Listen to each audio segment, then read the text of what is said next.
Hello guys, once again it's Matt, and today we have another video, guys. Thank you all the members, all the patrons. Make sure to subscribe and let's get into it, guys. So I wanted to actually show some stats of the Super 530D in the dev server right now. Of course it is closed, but some data miners, people in the Discord, thank you Toilet for bringing this up, and their Tava to actually helping me understand these graphics. And yeah, basically they are buffing the Super 530. It was already in the files, you know, and I already mentioned it in the data mine videos. The magic is also getting a buff, and there is some other stuff that is going to get buffed on the Mirage as well. I think somebody said something about more magics, but I couldn't confirm it. But the thing is that the Magic 2 is getting buffed, the Super 530 is getting buffed as well. So we already talked a little bit about the magic for now. It is only on the amount of degrees that it can pull and the way that it pulls, right? But apparently there is a confirmation that even the IRCCM will be buffed. I don't know yet, no 100% official confirmation, but a lot of people are talking about that. But let's talk about the Super 530D in this episode or this video, right? Because the Super 530 is one of the main missiles, or rather the main missile of War Thunder, of the Mirage in War Thunder, sorry.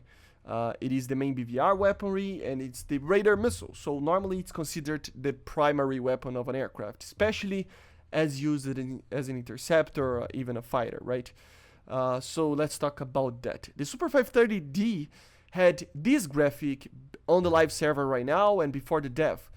Here we have basically the time until it hits, together with the amount of lead that it pulls. This is basically showing a little bit the amount of the dynamic lead that these missiles have. You know, not these specifically, but it has all the radar missiles, the advanced ones, have a dynamic pull that they do, you know, a dynamic lead to actually intercept a target. Why? Because if not, a missile would just completely just turn out of nowhere if a target is not particularly in the front of the aircraft, for example, and it would lose a lot of energy, right? And these missiles, since the objective of them is to actually have the increased range, what they actually do is increase or decrease the amount of lead that they are pulling, depending on the distance that you are, depending the time that the missile have to actually attack the target and stuff. And of course this is dealt with in a way that it loses the minimal amount of energy as possible while doing that maneuver, right? So in the live server we had basically this, right? We have this AIM-7F, the R24R over here, the 530D, for example. They're basically all pulling the same amount of lead according to the time of flight, basically, right? So they're basically doing the same thing as all the other missiles. So they're pulling the same type of lead for all the types of targets and during the flight time of the missile. But this is the new number. And you can see the 530 really disconnects itself from the other missiles. Of course, we have here the R27R instead of the 24, but still, the AIM-7F is a good example. So you can see that they are very much different than it was before. And you can see this disconnect over here from them, basically meaning that the amount of lead that the Super 530 will dynamically pull will be a lot less than it needs, than it was before on the live server. What does that mean? It means that the Super 530 will be, at least according to these numbers, against the R27R, even the ER, the AIM-7F, the missiles that we have in the game, compared to those missiles, it will be the most efficient missile doing the lead to actually intercept the target. This by no means breaks the missile in a short range engagement. As I said, this is dynamic, so it depends on the range that it is, the time of intercept. It will change itself, you know, the amount that it's trying to pull, of course, with the limits of the physical limits of the missile, right?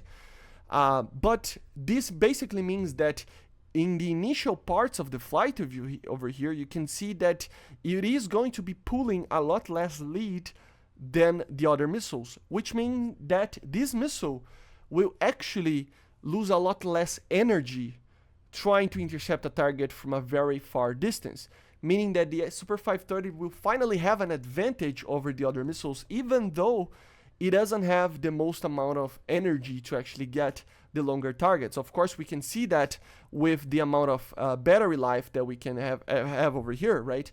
The R-27s are the ones that can do the most amount of damage from the further distances. But the thing is that with this line over here, it means that the missile will lose a lot less energy when pulling to intercept a target than the counterparts, meaning that in medium ranges, the same ranges, I mean, of course, an R-27ER will be better than the Super 530 at, I don't know, 80 kilometers. That's obvious, right? But at closer distances, like 40, 30, 40, 50 kilometers maybe, depending, I don't know if the Super 530 can get much longer than that. The 7F can't, so I don't know about that. It's probably around 40 as well, if I remember correctly, that the Seeker has the range, basically, right? It means that until these ranges, the Super 530 will be the most efficient missile with its energy for long-range engagements. Does that mean that the missile will completely change? No, it will still have the same energy limitations and everything like that, but it will use that energy in a much more efficient way, intercepting targets in a BVR engagement. And of course, in short-range engagements, since it's dynamic, it will be able to do the lead properly when it's actually closer to the target, the same as the other ones. Of course, in a medium kind of situation, a 10-second launch, it will be less, but this doesn't mean that the missile will pull less. I mean, technically, yes, a little bit, you know, but in theory, it's just the amount of energy that it will lose. It will still do its maximum possible thing because it's actually dynamically changing, right? So that's what matters. The missile adjusts itself to the amount of leads that it needs. But this just shows that the Super 530 will get a massive buff in its energy retention capacity, basically, right? We have the last kind of situation here that we have the amount of it. These numbers are basically showing the amount of percentage that it leads, you know. The lower the number, the better for energy conservation, basically. So, for example, you can see plus 25 seconds, it's 5% countering with 30. So, much more efficient, you know.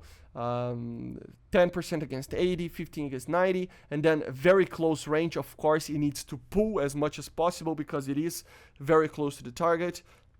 It will pull almost the same as the ER and 7F, right? So I don't know about the short range. I will have to test it, but as long as the numbers matter, the Super 530 should be the most efficient missile from long ranges and even up close as well, due to the fact of using a dynamic range. So don't worry about that, at least in theory, okay? So yeah, of course, over here we have 5 seconds away, full maneuverability unlocked for all missiles. So if a target is like, 5 seconds in a missile that flies more than Mach 1, even Mach 2, depending on the situation, it is a very long distance. So it's, I would say, even 10 kilometers, maybe even more. So for short ranges, you can see that the full maneuverability will be fully engaged from the get-go, which means that, in theory at least, as I said, it will be the most efficient missile using its energy, you know? It finally got, even Toilet said over here, it finally got its smart guidance that it had in real life, right? So it basically is using as much as possible dynamic lead or dynamic guidance to actually make sure that it pulls the minimum amount that it needs to actually hit a target and conserve its energy the maximum as possible, you know? That means that even with a lower burn account or even with lower delta V energy, the missile will still hit fairly well targets from further away distances. Maybe even better than some of the other missiles that we told you guys about that turn better in certain distances. Of course, we will need to test these things out when they are released. But yeah, guys, according to those numbers, it means that the Super 530, of course, everything is subject to change, but according to these numbers, the Super 530 is getting a massive buff in energy conservation in the flight. So very, very cool. Hopefully this gets added, and together with a better IRCCM, at least on the MatAWG 2, it is still a missile that will not have the most amount of energy possible, but at least if it actually can avoid a little bit of the flares and stuff a little bit more, it would be very, very cool to see that. Maybe max G, I don't know, that max G kind of situation is complicated. Gaijin says 35 is the maximum that it could in real life. Some sources claim 50, but Gaijin says that's dual plane and we are considering only single plane, whatever. But we don't know exactly how it is going to be added. But at least the Super 530, it is getting a lot of an energy boost, even with the same level of burn time, it will be way more efficient on the flight time as well without the burner. So very, very cool, guys. Anyway, I hope you enjoyed. Make sure to subscribe and let me know in the comments what you think about the Super 530 being buffed. Very cool. Bye. See ya.